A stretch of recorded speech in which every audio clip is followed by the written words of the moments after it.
Assalamualaikum warahmatullahi wabarakatuh. Perkenalkan, saya Fauzia Sabira dari mahasiswa biologi Universitas Bangka Belitung. Di sini saya akan membuat video simulasi Labs Exchange dengan topik Transforming Bacteria untuk memenuhi tugas kuliah rekayasa genetika. Untuk itu jangan lupa menyaksikan. Buka web Lab Exchange di Google, setelah itu pilih library.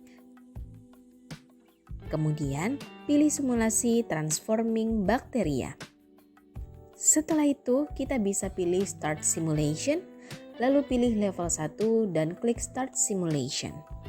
Tujuan simulasi ini untuk mengetahui proses transformasi bakteri dan pengambilan DNA yang diinginkan. Kemudian, ini adalah alat dan bahan yang dibutuhkan. Selanjutnya ada prediction, lalu kita pilih tabung 4 untuk kontrol positif dan pilih tabung 2 untuk kontrol negatif. Setelah itu kita pilih next section, lalu klik start simulation. Pertama-tama atur suhu water bath menjadi 42 derajat Celcius dengan memilih pengaturan suhu yang benar. Kemudian pilih next. Lalu prosedur yang kedua yaitu tambahkan sel kompeten atau CC ke tabung P- dan P+.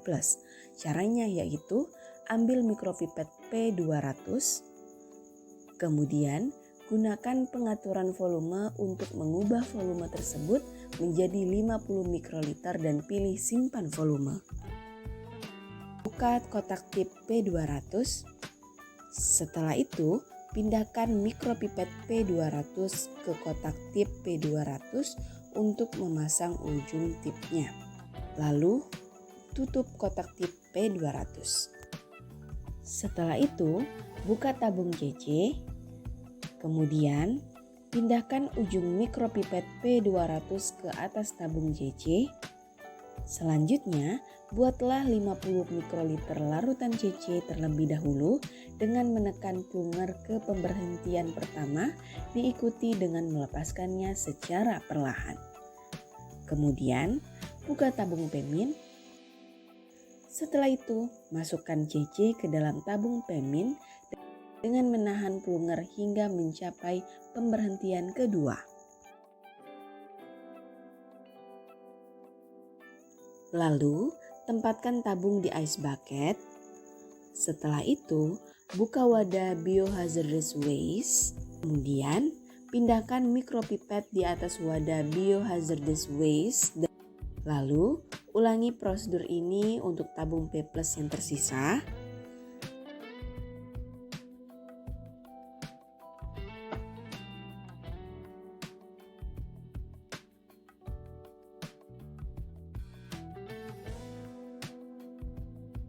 Setelah itu, kita bisa pilih next untuk beralih ke tahap selanjutnya.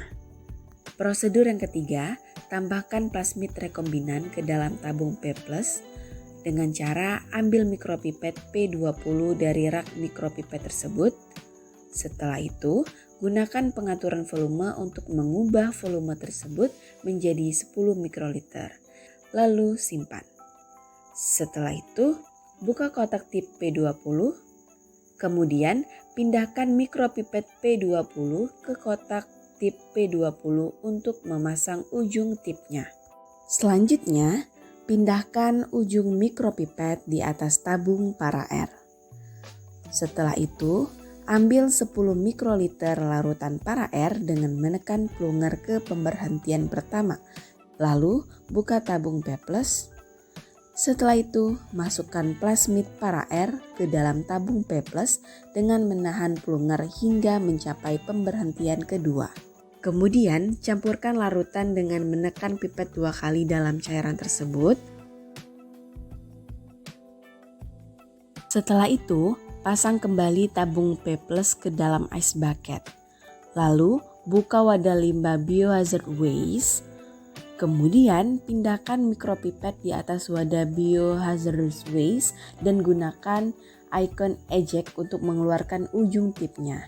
Lalu atur timer selama 15 menit saat P+ dan P- berada di atas ice bucket. Prosedur yang keempat, panaskan tabung P- dan P+. Caranya, buka tutup water bath. Lalu, ambil tabung P- dan P+ dan letakkan di floating tube rack.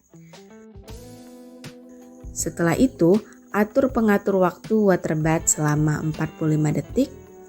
Kemudian, angkat floating tube rack dan tutup penutup water bath. Kemudian, mulai atur waktu di water bath. Setelah itu, buka penutup water bath. Kemudian, pindahkan tabung P+ dan P- kembali ke ice bucket. Lalu, atur timer selama 1 menit.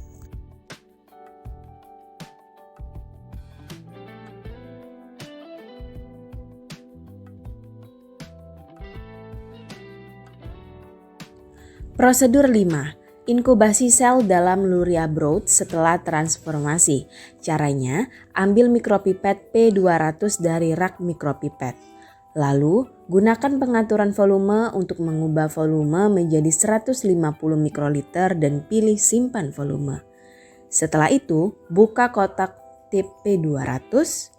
Lalu, pindahkan mikropipet P200 ke kotak tip P200 untuk memasang tipnya. Setelah itu, ambil mikropipet dengan menekan plunger ke bawah hingga mencapai pemberhentian pertama, lalu lepaskan perlahan. Lalu, buka tabung P-. Kemudian, masukkan Luria broth ke dalam tabung P- dengan menahan plunger hingga mencapai pemberhentian kedua. Lalu, campurkan larutan yang ada dalam tabung dengan menggunakan pipet.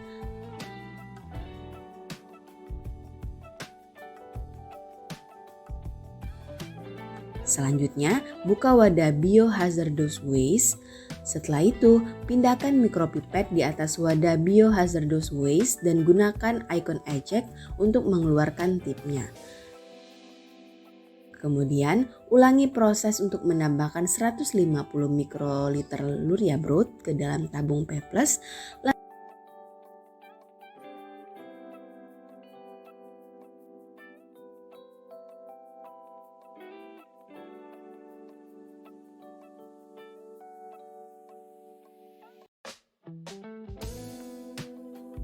Lalu atur timer selama 15 menit dan inkubasi sel pada suhu kamar.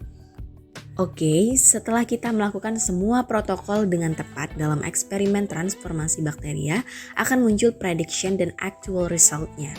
Lalu kita bisa membandingkan antara actual result dengan ideal resultnya.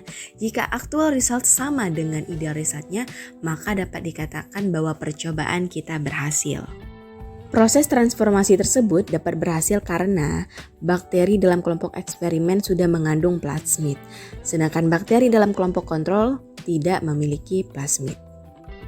Oke, selanjutnya kita beralih ke refleksi, yaitu untuk menguji pemahaman kita selama melakukan simulasi ini dan menjawab berbagai pertanyaan. Pertanyaan yang pertama, apa itu transformasi bakteri? Jawabannya A, yaitu suatu proses di mana susunan genetik sel diubah dengan memasukkan DNA asing ke dalam sel bakteri. Nomor 2, bagaimana tabung P- dapat berbeda dari tabung P+? Jadi jawabannya C, yaitu P- mengandung sel kompeten tetapi tidak ada plasmid rekombinan, sedangkan P+ mengandung keduanya. Nomor 3, pilih apakah pernyataan berikut ini benar atau salah. Luria broth digunakan untuk membiakkan atau menumbuhkan bakteri. Jawabannya A, benar, itu adalah sumber makanan bagi bakteri. 4, selama menggunakan lab ini harus dilakukan secara aseptik. Mengapa penting untuk bekerja dengan cara yang steril saat bekerja dengan bakteri di laboratorium? Jawabannya B, untuk mencegah perpindahan bakteri dari percobaan ke lingkungan dan sebaliknya. 5, mengapa sel diinkubasi pada suhu 42 derajat Celcius? Jawabannya C. Pada 42 derajat Celcius, membran sel bakteri mulai terdegradasi. Pertanyaan nomor 6, seberapa percaya diri kita dalam menggunakan teknik yang telah dipelajari? Jawabannya A, sangat percaya diri. Adapun ringkasan dari simulasi ini yaitu kita harus siapkan sel bakteri dan campuran DNA plasmid untuk transformasi. Yang kedua, kita harus mengatur kontrol yang relevan untuk proses transformasi dan analisis, serta kita harus melakukan head shock yang dapat menyebabkan pori-pori di membran sel bakteri sehingga bisa terbentuk dan memfasilitasi pengambilan DNA eksternal. Baiklah, itu saja penjelasan dari saya mengenai video simulasi transforming bakteria di Lab Exchange. Mohon maaf bila masih ada kekurangan. Sekian dan terima kasih. Wassalamualaikum warahmatullahi wabarakatuh.